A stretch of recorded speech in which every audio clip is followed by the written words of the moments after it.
I've been an internet marketer for several years now. One thing I've noticed is that a lot of the marketers that create software products are the ones that end up having seven-figure businesses. So that's one of the reasons why you want to get into the software business. I'm not saying that you're going to have a seven-figure business or a six-figure business, but it is a very lucrative industry.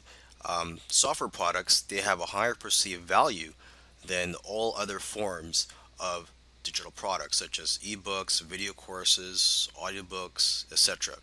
And another advantage to getting into the software business is the barrier to entry. There's not much competition out there. If you create a software product that's, you're not going to have much competition with that compared to other forms of products. For example, if you write a how-to book on a certain topic, you're going to have lots of competition for that book. There's going to be lots of other people that's going to write something on similar topic. Okay. Now, this course will cover the following topics. It's going to cover how to come up with ideas for your software product, how to come up with the features to include in your software product, how to find software programmers to create your software product, and how to manage your project.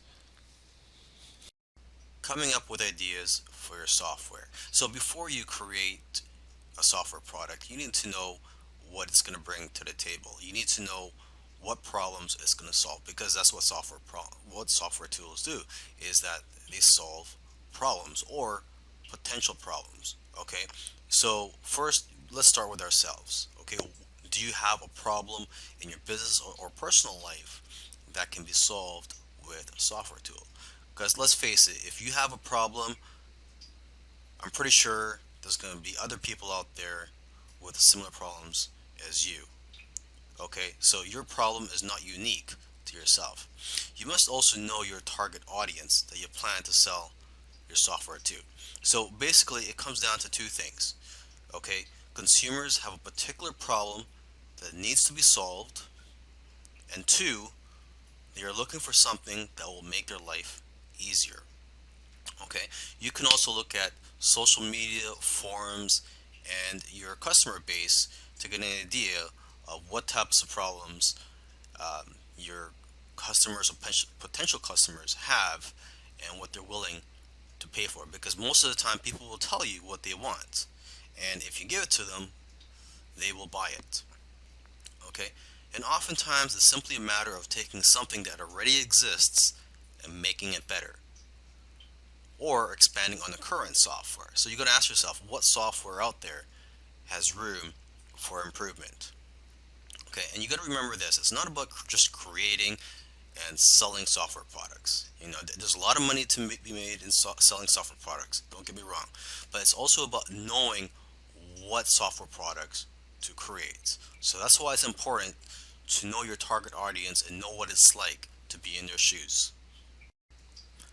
Alright, so let's talk about coming up with a list of features and details of what your software is going to include. Okay, you got to remember to keep it simple though, because it's not about how many fancy features and buttons that your software has. It's about how the software can benefit the user.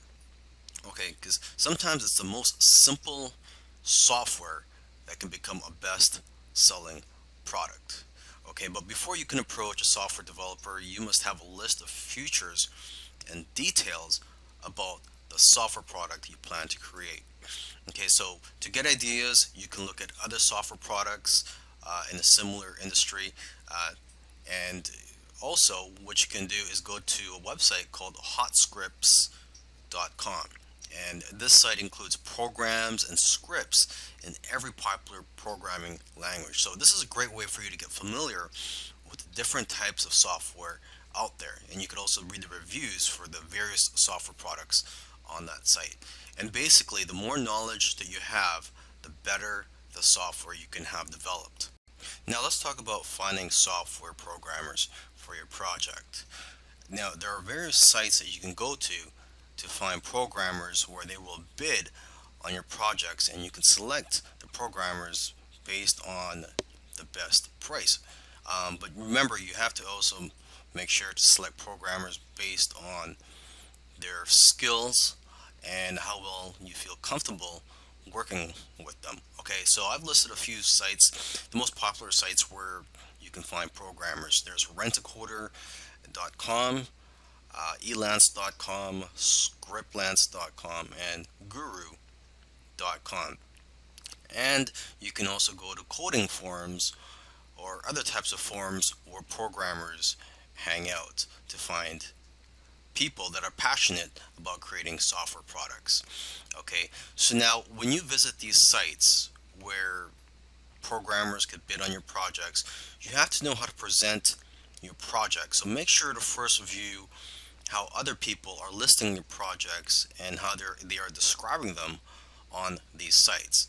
Okay, and you have to also be very careful. You don't want to give out too much information about your project because you don't want people stealing your ideas. So when you first post a project, the information that you should reveal at first is what is needed for the programmer to know if your software product is something that they are qualified to work on. When you're working with your programmer, you have to be very clear on what you want and be specific with the details. So you have to make sure you've done your research already before you hire someone to start working on your project. Okay, and you should also find out how long after they finish creating your software will they be able to fix any bugs. So in my opinion, it should be at least 6 months after they've completed the software where they could still fix anything that's wrong with your software. Another thing you want to do when you're creating a software product is not to just outsource everything to the programmer and then just be hands off. I mean, you really have to get involved and get your hands dirty if you really want this to be a successful software product. Okay, and instead of just tell them to just create your software product, you should break it down into smaller tasks so that it's easier to work on and it'll be better for you to basically monitor the progress of your software product.